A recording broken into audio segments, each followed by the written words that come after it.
The Little Nyonya and Emerald Hill aren't just family dramas. They are lessons in generational decay. They are stories of cover-ups, belligerence, extreme enmeshment, and people-pleasing, as well as silence. Dripped in the wonderfully ornate backdrop of Peranakan culture, we don't just watch villains rise. We watch them get permission. Not with words, but with silence, cowardice, and complicity. This is how evil develops, not in the burst, but in the quiet, steady increments along the timeline. And in this video, we're going to unpack the ways how evil develops. In both seasons of The Little Nyonya, bad behavior isn't born, it's bred. In the early generations, we see a culture where cruelty is quietly allowed, as long as it doesn't rock the boat or bring disrepute to the family name. Jealousy, backstabbing, manipulation, they aren't confronted. They are managed, mostly by sweeping them under their 500 knot count vintage rugs. As demonstrated by the numerous Chinese calligraphy paintings hung in their ancestral halls, both families don't lack values.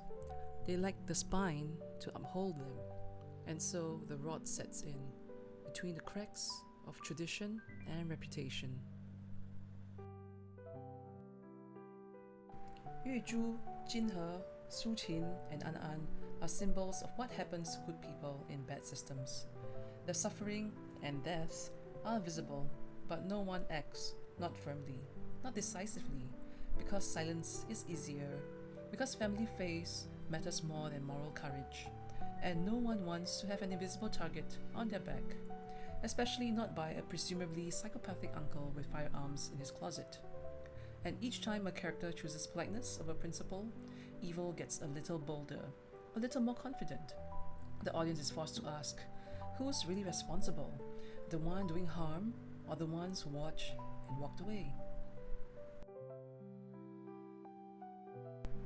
Evil doesn't just rely on loud tyrants, it loves quiet cowards.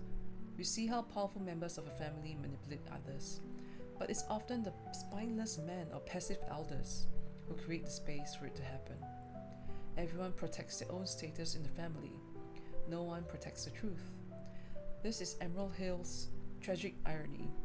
Those who have had the power to intervene never did, until it was far too late. By the time Yuan Yang and Xin Yang rise up, the evil is already deeply rooted. Both women become the counterbalance, the ones who finally dare to say enough. But of course, they pay massive prices for standing their ground. Because when evil has been allowed to grow for generations, even goodness gets punished for daring to exist. And the lesson here is clear. When we don't correct injustice early, we inherit the interest on the debt, and someone innocent ends up footing the bill, sometimes with their lives.